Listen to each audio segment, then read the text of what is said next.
Hello guys, welcome sa aking channel. Tayo ngayon ay gagawa ng tubular window. Gamit yung mga Z-bar, square bar.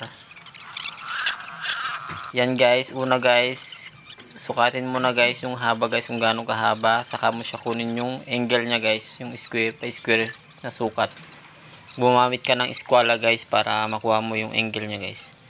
Tapos kunin mo na din yung divide niya guys, kung ilan yung bintana na ilalagay guys. Saka mo siya idikit guys ng welding. Yan guys, ididikit na natin siya guys. Ang mga kakailanganin pala guys, welding, grinder, measure na, tape measure, martilyo, welding glass, gloves,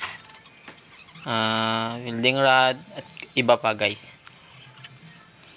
Yan guys, nilalagay na namin yung design nya guys. Depende na sa inyo guys kung ano yung design na gusto nyo guys.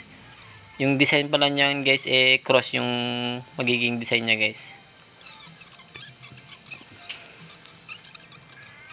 Pasensya na sa boses guys. Medyo bulol.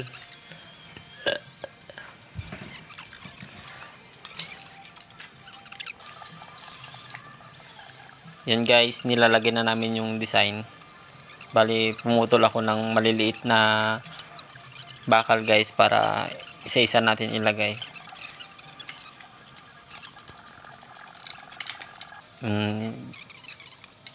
Yan guys, kailangan mo din siya i-full wheel guys para mas maganda. Yan guys, gumagawa na kami ng bintana. Yung Z-bar ang ginamit dyan guys. Kung gaano kahaba yung nasa bintana na guys na ginawa dun sa tubular guys, ganun din yung ano guys. Medyo maglagay ka ng allowance guys para hindi maipit guys. Kasi nung unang gawa namin guys, sinagad talaga namin inaipit. Medyo may alam na konti kaya mag-adjust ka guys para ng kahit mga 1.5 siguro. Hindi, maliit pala yung basta i-adjust mo sa guys para hindi maipit. Yan guys, kailangan din natin siyang i-grinder para hindi makatusok yung mga matutulis na dulo niya guys, para hindi makadiscratch. Magsuot ka din ng mga protective guys para hindi ka rin madiscratch guys.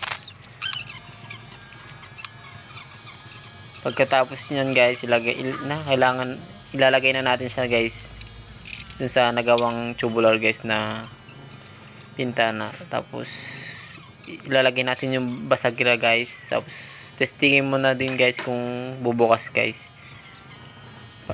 Baka maipit guys hindi magbubukas. Lagayan mo din siya ng ano guys, yung pampadulas dun sa basagira. Pwede rin yung change oil, pinagtanggalan ng change oil sa motor.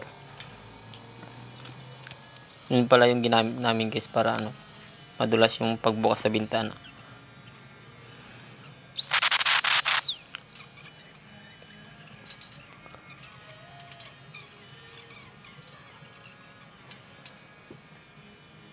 Tubular window.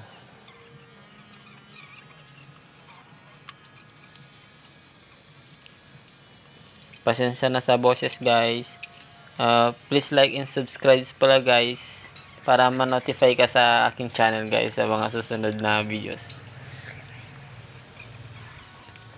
Yan guys, ilalagay na natin yung lock guys.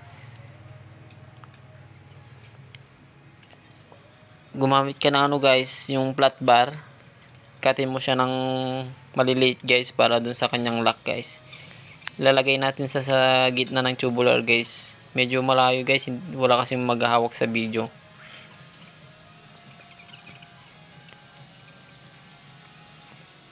Yun guys, medyo nakikita nyo ba guys yung nilalagay namin yung flat bar para dun sa paglalagyan ng lock.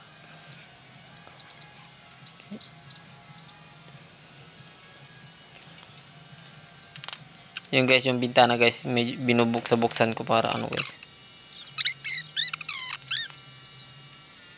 Ay, wala pa pala yung bintana niya dito.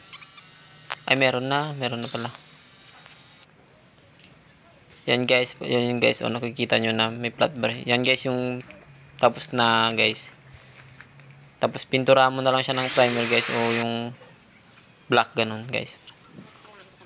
Thank you guys. Thank you for watching.